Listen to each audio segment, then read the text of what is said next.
Operation tiger हे सुरूच असतं असं विधान प्रताप सरनाईकांनी केलंय। कोणाला त्या पक्षामध्ये आवडत नसेल तर आमचे दरवाजे खुले आहेत असं देखील सरनाईक म्हणाले।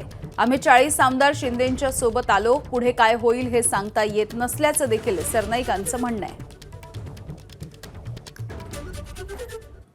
आम्ही स्वतः सुद्धा आम्ही 40 आमदार त्यावेळेस एकनाथ शिंदे साहेबांच्या नेतृत्वावर आम्ही प्रवेश केला, उठाव तो झालाच ना।